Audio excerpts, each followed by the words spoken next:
NASA থেকে খবর আসছে, যদি কেউ গরম গরম চা এক ঢোকে খেয়ে নিতে পারে, মানে যদি একেবারে খেয়ে নিতে পারে, তাহলে নাকি 50 গুণ মাথার ব্রেন বেড়ে যাবে। এই ফসকে, তুই কি উল্টো পাল্টা সেই থেকে বক বক করছিস রে? তুই কি সকালবেলা কি নেশা ভাম করে এসছিস নাকি? না রে, আমি একদম ঠিকই বলছি, এটা নাসা থেকে বলছে। আরে ফসকে, তাহলে তোর হাতে ওটা কিসের পেপার? এইটা কোনো পেপার নয়, এটা হলো খাতা। কালকে হোয়াটসঅ্যাপে লেখা দেখে আমি খাতায় লিখেছি রে। তোকে ওটা কে পাঠাইছিল রে? এটা আমার কালকে পেঁচু আঙ্কেল আমাকে পাঠিয়েছিল রে। তা তোর পেঁচু আঙ্কেল কি করে রে? পেঁচু আঙ্কেল হিস্ট্রিতে পিএইচডি আর এমএসসিতে বাংলা। ওহো, এই ব্যাপার, তার জন্যই তো বলছি আমার শরীরটা কেন ভালো হচ্ছে না। আরে ফসকে, কেন তোর শরীরটা ভালো হচ্ছে না রে? আরে নাসা থেকে নতুন একটা রিচার্জ হয়েছে, ওইখানে মেডিকেল থেকে রিচার্জ হয়েছে। আলুকে যদি মোজার ভেতরে ঢুকিয়ে রেখে ঘুমানো যায়, তোর এই ফালতু বক বক করা বন্ধ করবি? না রে কেলটু, আমি একদম পুরো সত্যি বললাম। আলুকে মোজার মধ্যে ঢুকিয়ে ঘুমাতে হবে? আলুকে মোজার মধ্যে ঢোকাবি না তো মোজা কি আলুর মধ্যে ঢোকাবি? তাহলে তোর এইসব কথা ডাক্তারবাবু কেন বলে না যে আলুকে মোজার মধ্যে ঢোকাতে হবে? তোর মাথায় তো দেখছি কোনো বুদ্ধি নাই। ডাক্তারবাবু যদি এই কথা বলে দেয়, তাহলে তো ডাক্তারবাবুর ইনকাম তো বন্ধ হয়ে যাবে। আরে মদন ভাই, আজকে তুমি গান বলো না, কেননা স্যার কিন্তু আজকে প্রচণ্ড রেগে আছে। আজকে তুমি দয়া করে গান বলো না। আরে মদন বড়ো, তাই বলে তুমি কি খোকার কথা শুনবে? এরকম করে নিজের ইজ্জত মান সম্মান এইভাবে ধুলোর সাথে মিশিয়ে দিবে তুমি? তাহলে কি আজকে তাহলে গান বলবে না? খোকার কথাই তাহলে শুনবে? ঠিকই তো, আমি কেন খোকার কথা নেব? আমি কেন খোকার কথায় আমি ছোট হব? আমি গান তো আজকে বলবো। এই খোকা, তুই তোর চরকায় তেল দে। তুই আমার চরকায় তেল দিতে আসিস না।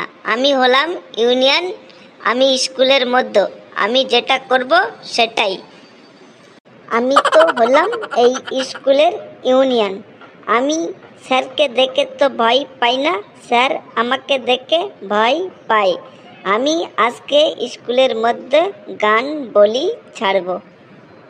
মদন রে মদন, তুই আজকে খতম। তুই তো কোনো স্যারকে দেখে ভয় পাস না, বরং স্যার তোকে দেখে নাকি ভয় পাই। না স্যার, আমি তো ওটাই মজা করেছিলাম বটে। সবার থেকে মহান হচ্ছে শিক্ষক, তার চাইতে মহান হচ্ছে আপনি। আপনি আমাদের স্কুলের সব ছাত্রদের সেরা গুরু।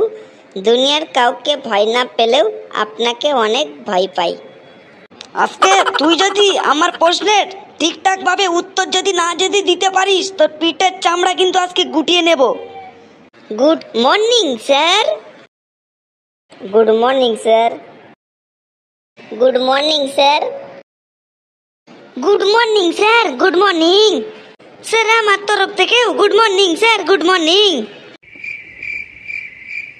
কিরে মদন, তোর কি গুড মর্নিং কি হয়নি? Good morning. মদন, সবাই দাঁড়িয়ে দাঁড়িয়ে গুড মর্নিং বলছে, আর তুই ওখানে বসে গুড মর্নিং বলছিস? স্যার, আমাকে ফসকে বলেছে বসে বসে গুড মর্নিং বলতে। আরে ফসকে, তুই মদনকে বসে বসে গুড মর্নিং বলতে বলেছিস? হ্যাঁ স্যার, নাসা থেকে একটি ডিসকভার তৈরি হয়েছে। নাসা থেকে কি ডিসকভার তৈরি হয়েছে? স্যার, যারা নাকি সিঙ্গার মানে গায়ক হতে চায়, তারা যদি বসে বসে ক্লাসের মধ্যে গুড মর্নিং বলে, ওদের নাকি সিঙ্গার হওয়ার চান্স বেড়ে যায়। শুধু এটাই নয়, তারা নাকি অরিজিৎ সিং, কুমার শানু, মোহাম্মদ রফিক এদের থেকেও টপ র্যাঙ্ক করবে, টপ। স্যার, আপনি তো সব সময় বলেছেন সত্য কথা বলতে। হ্যাঁ, তো কি হয়েছে? স্যার, আপনি তো বলেছেন সব সময় সত্য কথা বলবে, জীবনে কোনো প্রবলেম আসবে না। কালকে আমি প্রিন্সিপাল ও কবিতা ম্যাডামকে বাগানের দিকে গাছ নিয়ে যেতে দেখলাম, আর কবিতা ম্যাডাম প্রিন্সিপালের সাথে হেসে হেসে কথা বলছিল। এই সব দেখে সব কথা আমি কবিতা ম্যাডামের হাজবেন্ডের সাথে বলে দিয়েছি। এখন কবিতা ম্যাডামের বাড়িতে প্রচুর ঝগড়া চলছে। আরে গদ্দপ, ওটা প্ল্যান্টেশন প্রোগ্রাম ছিল, তাই গাছ লাগাতে যাচ্ছিল ওরা। আমি তোদের শেখাচ্ছি একটা আর তোরা করছিস আর একটা। ফসকে, তুই একদম দাঁড়া তো। তুই বলতো আমেরিকার রাষ্ট্রপতি ও ভারতের রাষ্ট্রপতির মধ্যে পার্থক্য কী রে? স্যার, আমেরিকার রাষ্ট্রপতি আমেরিকায় থাকেন আর ভারতের রাষ্ট্রপতি ভারতেই থাকেন। তোর এটা কি পার্থক্য হলো? এমন একটি পার্থক্য বল যেটা শুনে আমি যেন খুশি হয়ে যাই। বলছি স্যার, বলছি। আমেরিকার রাষ্ট্রপতি ওয়াটার খায়, ওয়াটার। আর ভারতের রাষ্ট্রপতি?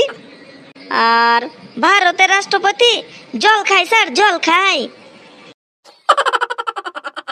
তোকে আমি এই পার্থক্য বলতে বললাম, তুই একদম ওইভাবে বেঞ্চের ওপরে দাঁড়িয়ে থাক।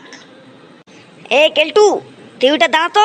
দাঁড়িয়ে বলতে পারবি তুই যে ভারতের রাষ্ট্রপতি আর আমেরিকার রাষ্ট্রপতির মধ্যে পার্থক্য কি? হ্যাঁ স্যার, আমি বলতে পারবো, একদম পুরো বলতে পারবো। যিনি ভারতের রাষ্ট্রপতি তিনি ভারতের রাষ্ট্রপতি, যিনি আমেরিকার রাষ্ট্রপতি তিনি হলেন আমেরিকার রাষ্ট্রপতি। তোদের কি সাংঘাতিক উত্তর রে! তোদের মধ্যে মাথার মধ্যে কি কোনো পার্থক্য খুঁজে পাচ্ছিস না নাকি? স্যার, আমি কি বলবো, আমার কাছে একটি খুব চরম মানের পার্থক্য আছে স্যার, আমি ওটা কি বলবো? ঠিক আছে, তুই বল তোর কাছে কেমন চরম মানের পার্থক্য আছে সেটা বল দেখি। স্যার, ভারতের রাষ্ট্রপতির নাম দ্রৌপদী মুর্মুর হলেও আমেরিকার রাষ্ট্রপতির নাম কখনোই দ্রৌপদী মুর্মুর হতেই পারে না স্যার। হাই হাই, তুই একদম পুরো কান ধরে দাঁড়িয়ে থাক। স্যার, আমি বলবো ভারতের রাষ্ট্রপতি ও আমেরিকার রাষ্ট্রপতির মধ্যে পার্থক্য কি আছে বটে? তুই কি বলতে পারবি? হ্যাঁ স্যার, আমি বলতে পারিব। ভারতের রাষ্ট্রপতি যেমন উড়িষ্যা ময়ূরভঞ্জে জন্মগ্রহণ করেছে, এই ময়ূরভঞ্জে আমাদের ভারতের রাষ্ট্রপতি জন্মগ্রহণ করেছে। কিন্তু আমেরিকার রাষ্ট্রপতি জীবনে এই ময়ূরভঞ্জে জন্মগ্রহণ করতে পারবে না। আমাদের ভারতের রাষ্ট্রপতি শাড়ি পরে থাকে, ঠিক আমেরিকার রাষ্ট্রপতি শাড়ি পরিয়ে থাকতে পারবে না।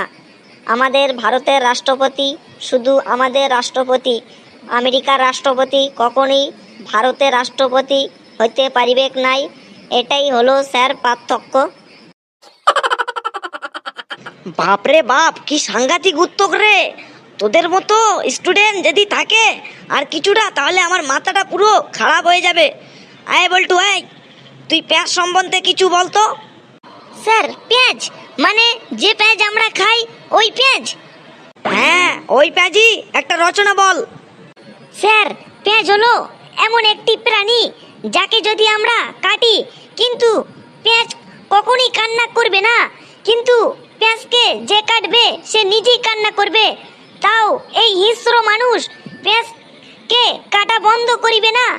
আজ এই সমাজের এরকম হিংস্র নির্মম মানুষের জন্য হাজার হাজার পেঁয়াজ ধ্বংস হয়ে যাচ্ছে, হাজার হাজার পেঁয়াজকে কেটে ফেলা হচ্ছে। তাই আমি এই পেঁয়াজের জন্য আমি লড়াই করতে চাই। যদি আমার হাইকোর্ট সুপ্রিম কোর্টে যেতে হয় তাও আমি যেতে রাজি স্যার।